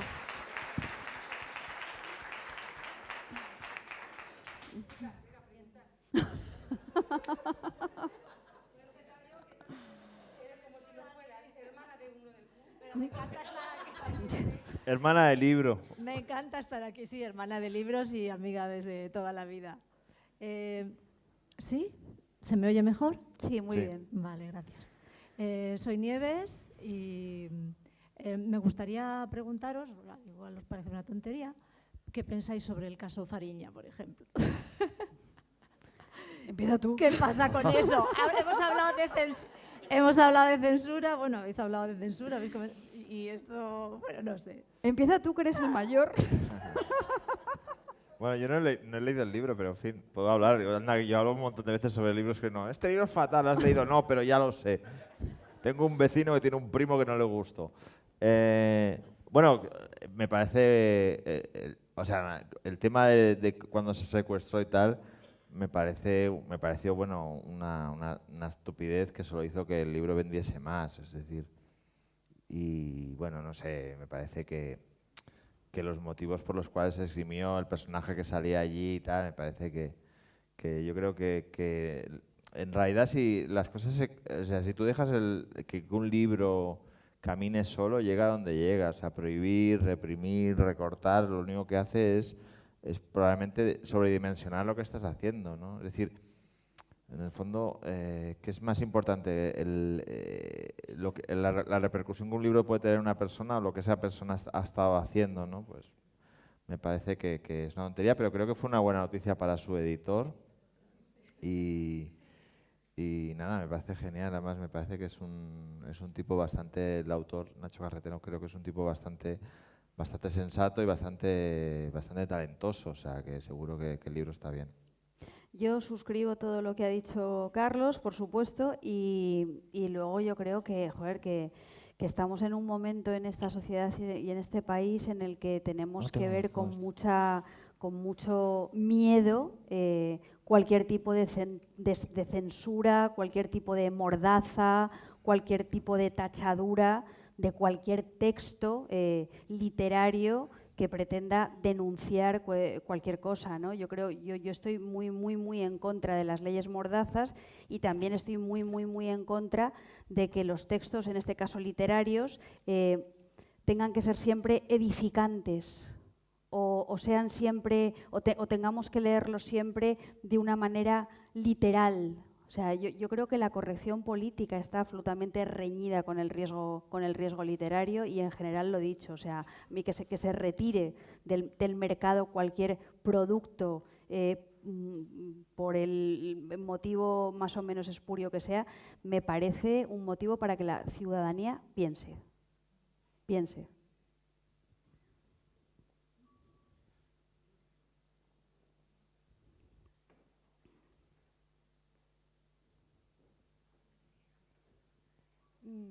Hola. Hola. Sí. Bueno, gracias por estar aquí. Bienvenidos a Puebla de Almoradiel. Soy Consuelo. Carlos me conoce ya de hace 2 años. Y tú, Marta, me está sonando tu cara mucho. Yo creo que no... ¿Estudiaste en la Complutense? Sí. ¿Tú solías ir de Moncloa a la facultad andando? Probablemente. Es que yo recuerdo... ¿No te suena mi cara? Luego te miro de cerca y puede que Porque fuéramos yo juntas. Creo que he ido contigo andando Pues puede que sí. hasta la facultad. Tú estudiabas filología Sí, también, sí. entre el 84 y el 89. Acabé en el 90, del Pues sí. 85 al 90. Fijo. ¿Eres tú? Soy yo. Hola, ¿cómo estás, Consuelo? Tenías 18 años. Tenía 18 años, claro. Yo también. Y ¿Y tú? Devuelve los apuntes. Por fin. Sí, pero en clase no estábamos juntas. Yo recuerdo de ir andando contigo. Sí. Si eres tú, ¿llevabas Que sí. el pelo largo? Sí. Sí, llevaba el pelo largo, sí. Bueno, luego hablamos. Bueno, pues quería decirle a Carlos que me ha gustado mucho Tassi, pero claro, no quiero comentar mucho porque para no destriparlo aquí, me ha gustado mucho, pero quería recordar un libro de relatos que tienes, anterior a Yo fui Johnny Thunder, que no recuerdo ahora el nombre. Marley estaba muerto. Ah, sí, que me encantó. Sí. Y ahí sale la abuela, Claro. y también sale el tío, que es que me hizo muchísima gracia el tío. En la Nochebuena y en la Nochevieja, no, era Navidad, y me gustó mucho ese libro de relatos. Y bueno, yo fui Johnny Thunder también, y Tassi, pero que no quiero decir nada porque yo a lo mejor Vale. digo algo que no tengo que decir. Y con respecto a Marta, solamente he leído Clavícula, me reí mucho. Los compañeros del club decían, uy, pues, ¿por qué te reías? Digo, yo me he reído. Tenías que verla andando a los 18 años. ¿Cómo? Pero, claro, lo has dicho que hay veces que no se dicen las cosas y yo creo que en el libro lo importante, el tema, lo esencial, no lo dices. Yo mi conclusión, claro, no la voy a decir tampoco porque no quiero destripar el libro, pero, claro, es que así... pero me ha encantado, me ha gustado muchísimo. Voy a leer más libros tuyos y... Bueno, nuestros paseos a los 18 años fueron muy buenos. Yo te agradezco mucho, Consuelo, lo que has dicho y me alegro mucho de reencontrarme contigo. Ya te digo, luego hablaremos fuera. Y me gusta mucho que te hayas reído con Clavícula, porque yo en el fondo creo que Clavícula es una mezcla de asuntos muy agridulces Sí. y algunos tienen una punta de humor negro bastante importante. Por ejemplo, en Clavícula, y con esto no destripo nada, yo cuento una de las pruebas médicas a las que fui sometida, que fue una prueba de esfuerzo. Y entonces a mí me llegó una especie de enfermera muerte, que cuando yo le pregunté, oye, ¿y por qué tengo que venir a esta prueba en ayunas? Si esta prueba es a las 12 de la mañana, digo, aquí me va a dar a mí una pájara en lugar de... Dice, para que no te ahogues entre tus propios vómitos. Me dijo, entonces claro, esto resulta sobrecogedor. Yo entendía las zapatillas cómodas, pero no entendía. Entonces, y nada, me puse a hacer la prueba de esfuerzo y la señora me decía, lo estás haciendo fatal. Digo, ¿cómo que lo estoy haciendo fatal? Es una prueba de esfuerzo, no se hará ni bien ni mal, se hace, punto. Y tú luego ya me das los resultados. Y entonces me decía, no, aprieta el culo, mete la tripa, ponte recta, saca pecho, esa espalda. Y yo dije, esta es la teniente O'Neill. Bueno, y yo andaba y se me secaba muchísimo la boca. Yo tenía muchísima sed, probablemente también por la situación de estrés a la que me estaba sometiendo aquella señora. Y mientras yo tenía toda la boca seca, ella bebía agua. Y venga a beber agua, ¿no? Y entonces yo decía, esta señora es una sádica. Lo primero que hizo antes de subirme a la cinta fue que te ponen los electrodos y tal, y te quedas en sujetador. Me dice, uy, qué mal puesto lo llevas. Y me coge los tirantes y ¡plas, plas! Me subió los tirantes del sujetador y me puso las tetas a una altura inverosímil, que yo hacía mucho tiempo que no tenía las tetas a esa altura, ni de broma, ¿no? Y tal.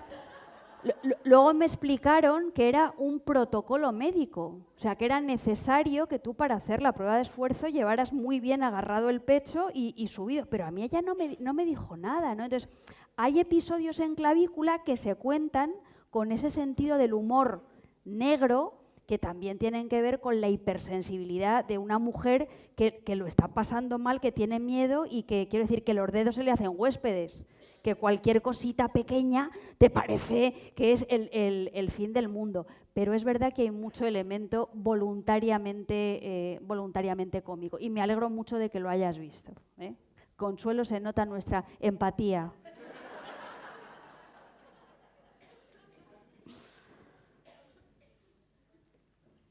Hola, buenas noches. Hola, buenas noches.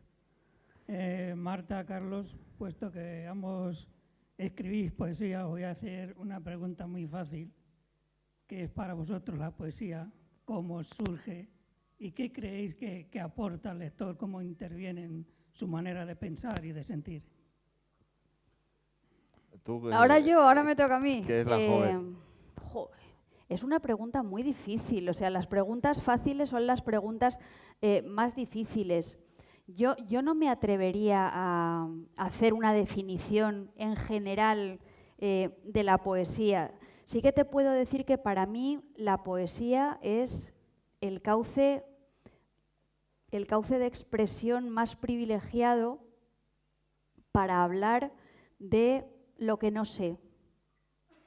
O sea, para mí la poesía es el cauce de expresión más estupendo para que yo comparta con los demás esas zonas de mi conocimiento que son oscuras. O sea, para mí la poesía es la manera de que verdaderamente el lenguaje, además de una forma de comunicación, sea una forma de aprendizaje, de investigación, de exploración. Entonces, para mí la poesía es eso, o sea, el territorio donde yo indago en mis zonas oscuras, en los sueños que no entiendo, en esas emociones, yo que sé, a veces uno siente un vacío en el estómago y no sabe por qué. Bueno, pues yo eso lo cuento lo contaría en un poema, más que en una novela o más que en un ensayo. Esos terrenos resbaladizos. Y en cuanto a los lectores, yo creo que lo que pueden encontrar en la poesía es eso, apropiarse de eso, o sea, como un espejo para volver sobre sí mismos y reflexionar sobre sus propias zonas oscuras y sobre cómo el lenguaje es una manera de aprender y de construir. Pero insisto, esto es enormemente personal, o sea, yo no me atrevería para nada a pontificar respecto a la poesía, porque me imagino que cada poeta pues toma la palabra con distintas intenciones o de distinta manera. Tú tienes cara de poeta.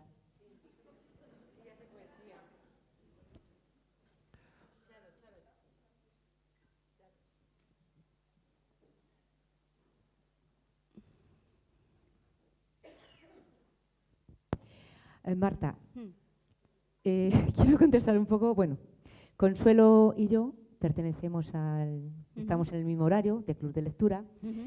Y recuerdo cuando nos leímos tu libro y llegó ella, como te ha dicho, eufórica. ¡Ay, qué bien, qué risa! Yo digo, ¿risa? ¿Pero cómo te has podido cómo te has podido reír con ese libro? Bueno, y ahí se formó dos bandos. ¿Pues no te has reído? Pues no me he reído. Digo, yo es que lo veo. Vamos a ver, con perdón. Claro, no te conocía como te conozco ahora.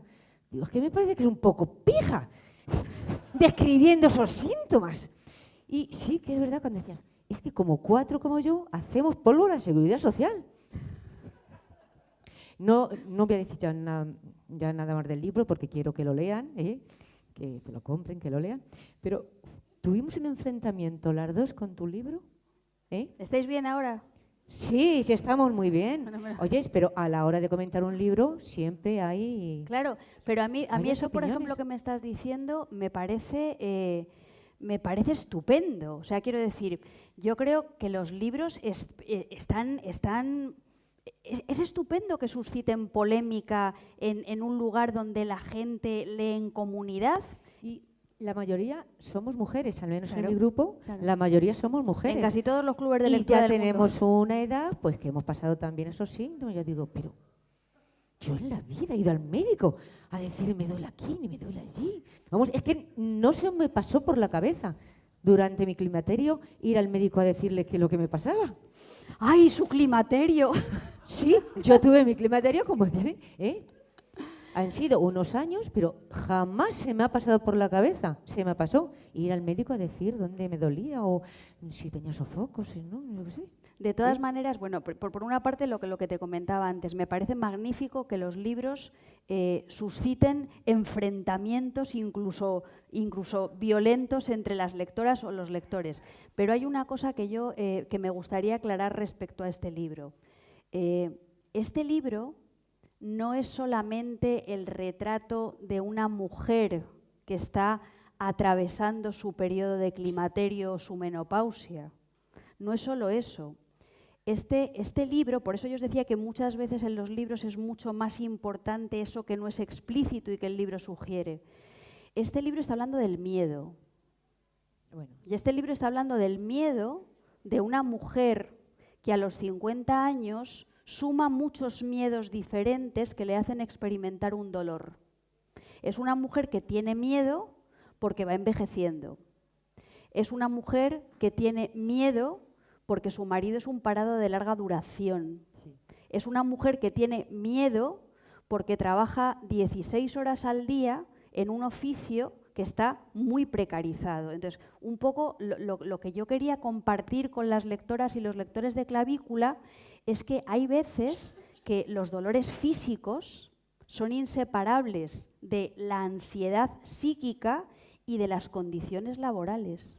Las condiciones laborales de la gente. Hay una escuela de psiquiatría en España que a mí me parece admirable, que llevaba Guillermo Rendueles y Mariano Hernández Monsalve, que cuando la gente iba a sus consultas psiquiátricas porque tenían ansiedad o porque tenían síntomas de enfermedades fantasmas, les decían, usted no necesita un psiquiatra, usted lo que necesita es un comité de empresa. Entonces, Clavícula está hablando de cómo hay veces, momentos en la vida en la que se te juntan muchas razones por las cuales tú de pronto te sientes muy frágil, muy frágil.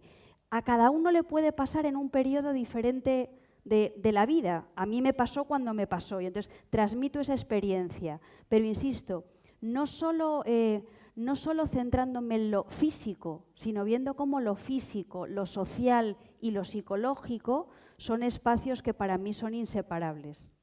Y espero que os hayáis arreglado, ¿eh? No, que estamos bueno. arregladas, salimos. Hombre, sí. Literarios, sí, leemos los mismos libros. Luego los comentamos. Y muchas gracias por tu comentario. Para ti, Carlos. Nos leímos hace ya tiempo el de Johnny Zander. Nos lo leímos, lo comentamos igual. Y no vamos a destripar el final ni nada de eso. Joder, destriparlo ya. Es que... No. Porque aunque ya tiene tiempo, pero es algo que aún lo seguimos comentando. Y ahora mismo, cuando hemos entrado, a ver, ¿qué hacía Johnny en esa fuente? En mitad de la plaza. Vamos a ver. ¿Qué hace Johnny? Es Pero, una por contestación favor, en diferido. Es que no sabe, es que de verdad, las que hemos leído el libro, y lo hemos comentado muchas veces, ¿qué le pasó a Johnny en mitad de la plaza Catalana y en esa fuente? Es que el libro no termina. Bueno, hombre, yo sí que sé más o menos cómo acaba, pero claro, es lo que se llama final abierto. No hay una segunda O sea, parte. pero lo que el abierto. viento se llevó, ¿qué hace? ¿Vuelve Red Butler o no? No. Mira que me acordé Hombre, de la Escarlata O'Hara. Mira que me yo lo acordé. veía ahí a Red Butler en la Plaza Catalana sentado. Pero es un final abierto. Yo, como autor, piensas, o sea, cuando yo lo estaba escribiendo, lo mataba, no lo mataba, lo mataban en diferentes versiones. Entonces, yo al final, pero bueno, voy a decir lo que yo creo que pasó. Yo creo que se salva. ¿Por qué? Porque como autor, matarlo, ya la novela era como muy de ópera italiana, de tal, y además él lo mata y tal, y entonces él tiene una voluntad de morir por no enfrentarse a su hijo, y etcétera, etcétera, pero creo que la fuerza de vivir, todo eso que va recordando, todas esas cosas que le han pasado, hay una parte que es la de Mr. Frankie, que quiere acabar con él, el nihilismo, el decir muere joven, no te enfrentes a la madurez. Y por otro lado hay la parte de él de sé adulto, enfréntate a tus cosas, paga tus deudas, pero sigue adelante, tienes un hijo. Ahí luchan y mi idea era que quedase vivo, lo cual era una putada, porque claro, tenía un marrón del 15, ¿no? Que queda vivo. Porque no lo has dicho. Nos hemos enterado de que queda vivo. Pero vamos, pero también eso es una interpretación que se hace a posteriori, pero era un poco como Blade Runner, ¿era un replicante o no? Una pregunta más, si queda, que no lo vemos con el foco. Mira, he leído Porque hay que hacer el recital de poesía y hay que ir súper rápido. No sé si queda alguien. Soy yo, sí. He leído el de clavícula, no voy a poner de pie. He leído el de clavícula y el de taxis también, los dos. Y pertenezco al club de lectura igualmente. ¿Dónde estás? Estoy aquí. Ah. Es que no me apetece ponerme de pie. Y me identifico bastante bien con tu libro. Me parece que me pasa como a Consuelo. Hay ratos que le veo la parte de humor y otros ratos que le veo la parte de tristeza. Porque hay muchas partes del libro, me identifico bastante bien con él. O sea, tengo muchos puntos en conexión con tu menopausia. Y con Taxis, pues me ha gustado bastante, pero hay algunas páginas que me parecen un poquito fuertes. Es lo único, pero me ha gustado mucho, tanto uno como otro. Muchas gracias. Muchas gracias. Sí. Hola, buenas tardes, gracias por por venir. Bueno, es una pregunta para los dos, no tiene nada que ver con vuestros libros, solamente era un poco por conocer vuestros gustos y a ver si me influís un poco. Imaginando que existiera solo una única biblioteca en el mundo y estuviera a punto de arder, ¿qué dos libros salvaríais? Y no vale ninguno de los vuestros. Joder. Súper difícil, pero bueno. Pero muy, Dice muy Pili difícil. que os deis prisa, que hay obra un festival de... Sí. Pues es que es una pregunta como para pensarla a fuego lento, hablando de arder. Bueno, yo Hamlet y Corre Conejo. Ah, ¿y por qué? Y Corre Conejo de John Updike, que es un autor norteamericano y eso. ¿Por qué? Bueno, la de John Updike, porque para mí John Updike es absolutamente Dios, o sea, es el autor que más he leído y lamentablemente menos me ha influido, porque para mí tiene un nivel brutal y me gusta mucho esa mirada que tiene de nosotros como pequeños personajes que creemos que tenemos unas reglas muy severas y somos animalillos que lo único que queremos es que nos quieran y querer. Me parece que tiene un estilo y una profundidad humana y tal. Hamlet, a mí Shakespeare me parece una barbaridad. O sea, Shakespeare me parece que es el escritor más importante de la literatura. O sea, nos inventa a todos. Todos sentimos y pensamos como él se le ocurrió decir que sentíamos y pensábamos. Y me parece genial. Y Hamlet me gusta mucho porque Hamlet es un poco como somos nosotros escritores. Hamlet no para de hablar y mientras habla va cambiando y va encontrando la sabiduría. Es decir, él va encontrándose las cosas a medida que habla. Y nosotros cuando escribimos nos encontramos las cosas a medida que las escribimos. Y entonces me parece que es un personaje muy fascinante que a alguien se le haya ocurrido y me gusta mucho. Yo me veo muy Hamlet, o sea, una carnicería de narices, únicamente porque yo no sé qué me pasa, pero me encuentro un poco raro, ¿no? Es decir, y bueno, esos dos, pero vamos, seguro que llegaré luego esta noche y diré, y estos dos los he quemado, pero estos dos sí. Yo, El Lazarillo de Tormes, y no lo digo en broma, lo digo completamente en serio, porque a mí ese libro me enseñó a leer. O sea, me enseñó a leer en el sentido de que hay veces que cuando un libro está escrito en primera persona nosotros tendemos a confiar plenamente en lo que nos está contando esa voz en primera persona y resulta que hay narradores en primera persona que mienten, que se justifican, que están buscando que pienses una cosa de ellas distinto de lo que son en realidad. Entonces, por una parte me enseñó a leer y por otra parte yo leyendo ese libro cuando era jovencita me di cuenta de cómo se podía hacer un retrato absolutamente brutal y demoledor de una época y de un mundo utilizando el sentido del humor y el bien decir, ¿no? Entonces, yo el Lazarillo de Tormes para mí es maravilloso porque además es una novela que utiliza los géneros autobiográficos, es una falsa autobiografía, utiliza el género autobiográfico para dar verosimilitud a un texto de ficción y me parece que lo hace con una maestría y con un poder y con unas escenas y unos personajes. Yo todavía cada vez que leo la escena de la pata de vaca, cuando Lázaro comparte con el escudero, me parece que es la pezuña de vaca, me siento aún estremecida. Y me gustan mucho los libros donde se cuenta lo que los personajes beben, lo que los personajes comen, lo que los personajes ganan. Me interesa mucho esa literatura que, además de hablar del espíritu, habla de la carne y de sus necesidades. Entonces, a mí el Lazarillo me encanta. Y luego yo hay un libro sin el que yo creo que no me hubiera convertido en escritora, o al menos en la escritora que yo soy, que es El amante de Margarit Duras. En El amante de Margarit Duras yo con perdón gocé como una perra. O sea, pero gocé hasta límites insospechados con esa historia de amor absolutamente perverso entre una niña europea pobre y un hombre treintañero, chino, banquero, rico. Entonces, entendí que en el amor interesante desde el punto de vista literario, se transgreden los tabúes y que los amores interesantes en la literatura son los que están definidos por la distancia entre los amantes, familias rivales, edades distintas, amante sano y amada moribunda, etcétera, etcétera. Entonces es un libro que me enseñó muchas cosas de la vida, me enseñó a pensar en el sexo de una manera sanamente sucia y me enseñó que se podía escribir de las cosas más calientes con una prosa fría. destilete, o sea, como un hielo. Yo os recomiendo mucho que leáis a Marguerite Duras, que es una escritora francesa portentosa, portentosa.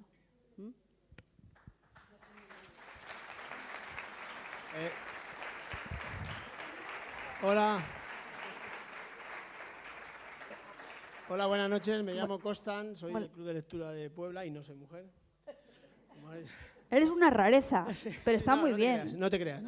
Es para Carlos y me gustaría, en tu faceta de articulista o de columnista, que nos hables de este amigo tuyo, imagino que será, porque lo defines como Darth Vader, Tony Soprano, Buster Keaton. Florentino Pérez. De lo último que has escrito sobre... Hombre, Florentino Pérez es un personaje literario brutal. O sea, en el fondo, en esa columna ponía que de haber coincidido Shakespeare y Florentino Pérez, habría una tragedia menos de algún nombre de rey, saldría Florentino Pérez. O sea, Florentino Pérez como personaje está a la altura de Falstaff y de todos estos. Me parece un personaje como muy... que dentro de 40 años, cuando sepamos todo, nos sorprenderemos de la cantidad de poder que amasa y las cosas que hace. A mí me gusta mucho su técnica de disimulo. Nunca tiene culpa de nada. Eso me parece genial. O sea, es decir, siempre parece, hostia, Lopetegui me ha fallado. Bueno, ha fallado. La selección española, no pasa nada, hemos perdido un mundial, no pasa nada. O sea, en el fondo me hace gracia eso. Es curioso de que hablábamos de la valentía, es decir, las hostias más grandes que me pegan a mí siempre si me meto con el Madrid. Puedes hablar de cualquier cosa. Si te metes en el Madrid, venga ahí, este tonto, este que de qué sabe. O sea, puedes criticar a un escritor, a un cineasta, al presidente del gobierno, no pasa nada. Ahora, a Florentino no lo toques. Pues sí, no, es un personaje literario muy potente y además como no tiene... Jesús Gil, por ejemplo, tenía muchos excesos. Jean Laporta tiene muchos excesos, entonces es muy fácil, pero a Florentino Pérez tienes claro que cada noche comerá en su casa lentejas, o sea, no tiene la sensación de que sea un señor excesivo, con lo cual parece que no le puedes atacar, pero vamos, yo no me gustaría tenerlo de enemigo, ¿eh? Pues te la estás jugando. Ya. Ahora encontraré una cabeza de caballo en el hotel ahí. Además, sale en Facebook, o sea que Se nota que es del Barcelona, ¿verdad? Florentino, no pasa nada, hombre. Lopetegui. Bueno, pues terminamos aquí. Oye, animaros, vamos a firmar, lo haremos en la biblioteca. Mientras tanto, van a preparar el atril y todas estas cosas que veis por aquí tan bonitas, ¿vale? Para leer poesía. Os invitamos a que os quedéis. Si alguien a última hora quiere leer algo, pues que se anime y que lea lo que sea, una poesía, que está genial compartir entre nosotros, pues poesías que nos llegan al alma. Muchas gracias, Carlos. Muchas gracias, Marta. Me he enamorado de ti. Muchas gracias.